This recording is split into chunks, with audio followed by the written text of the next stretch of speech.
Good morning and welcome to Mamacoke Island in Waterford. I'm starting at the trails just off Benham Ave and gonna head out to the island through this nice wide open field which used to be pastures and an old orchard. Leaving the fields at the back corner, you head downhill to the train tracks.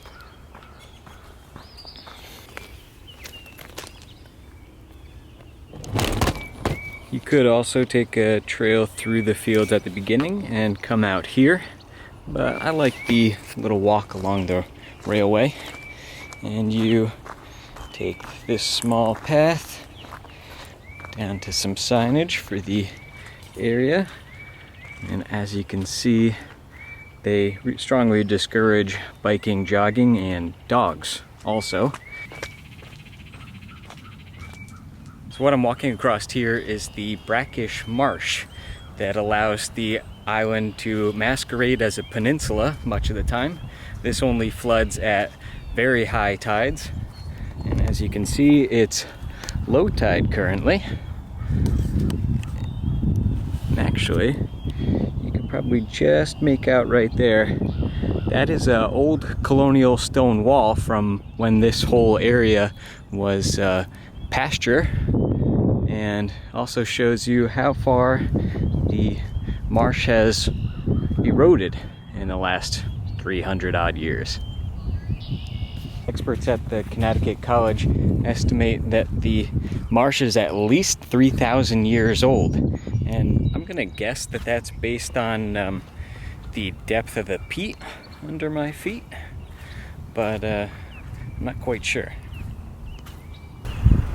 Definitely a little wet, but easily passable.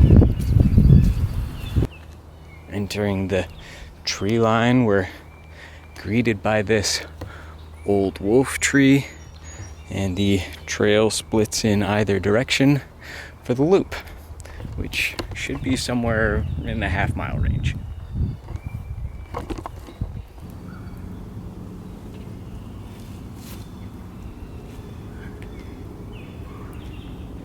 This is the main wall on the island, and I think there are at least 14 different routes on the different faces.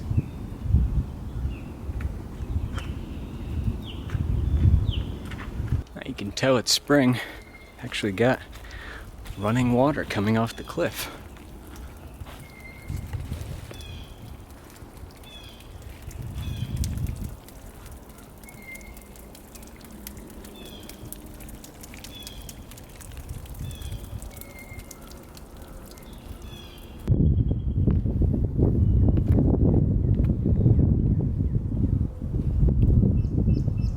This view isn't on the Blaze Trail, but there's a small path that leads to it. You get your first real view of the river and the Gold Star Bridge there. The college purchased the island from a marine construction company. I'll talk a little bit more about that later, but I wonder if at least this ring and that little pier out there are remains of where they had their barge. There are quite a few unblazed trails through this southern part of the island, and I was exploring them in hopes of finding one of the archaeological sites here, which is the Mamacoke Cove site, which was discovered by an undergraduate student in 1975 and excavated in 1980. This, is sort of the closest I could come to something that looks like a cleared area, but it's also been 40 years, and I'm just trying to find it by chance, really, and hoping I recognize something from one of the photos I was able to find. But unfortunately, no luck. So the site was a shell midden heap, which is just like the refuse pile from all the meals eaten over a long period of time by the Native Americans who probably hunted and fished in the area. They think that there was a large village on the other side of the river there, and that this was sort of like a hunting or fishing spot.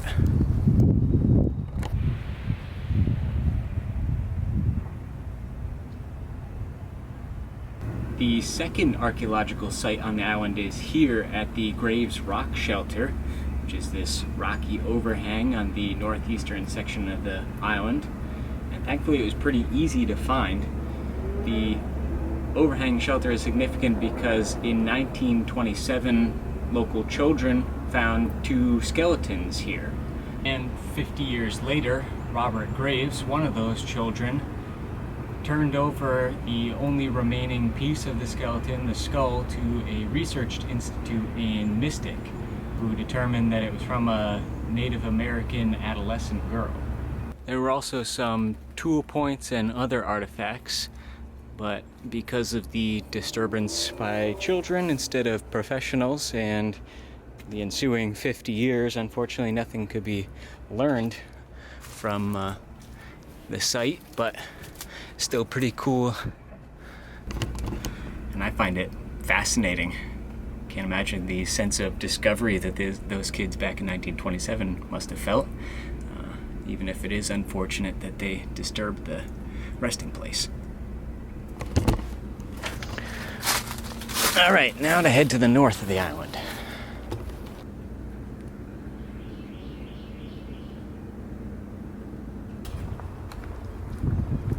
We are now reaching the northern tip of the island and its rocky jut. Got some nice views. Across the water there is the Groton sub base, which interestingly enough was a Navy dry dock as early as 1868 and became the first sub base in 1916. So operating much longer than I would have guessed. The rocks here are also particularly interesting. They've got fancy names, and the only one I can remember is metavolcanic. Crazy metamorphic veins, interesting wear patterns.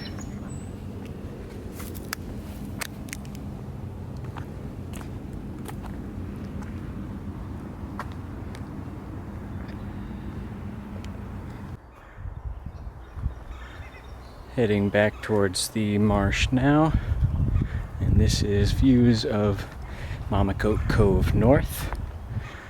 And up to our left is another set of really nice rock walls.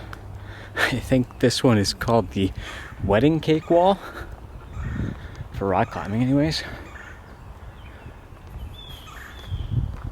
Finishing up the loop here, give you a little bit of history.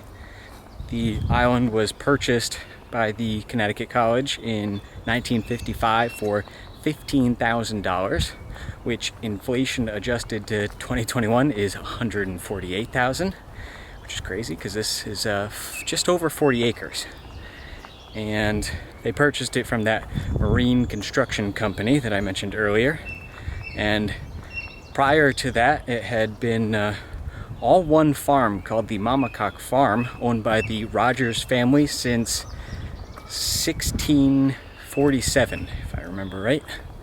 And the next 2 areas that we're going to explore on the other side of the marsh, we'll dig into that a little bit more.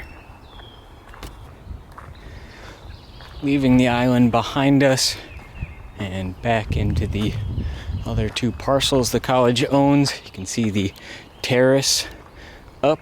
That's the second level way up there.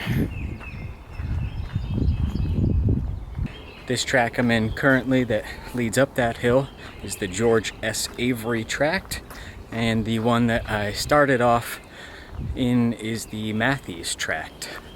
And the trails here were actually developed in the late 1940s by Mr. and Mrs. Porter, who ran the riding program at the college.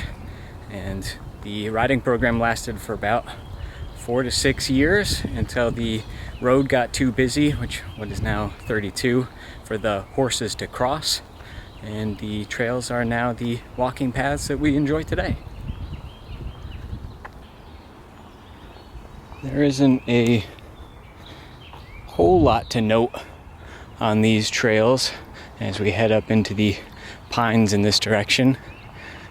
but it's a great way to add or lengthen your hike. I think there's about 2.5 miles, give or take, of trails in this area. Searching for something in this area on the eastern slope. We actually got a somewhat nice view as those leaves are starting to come in and block it.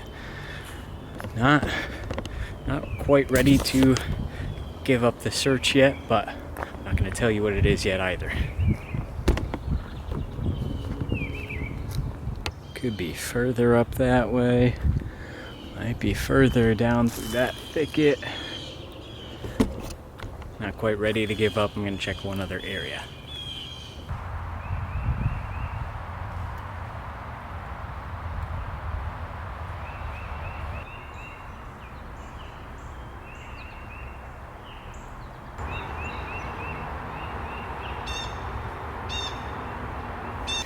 Deer here are so tame. What's up, guy? I'm not gonna bother you.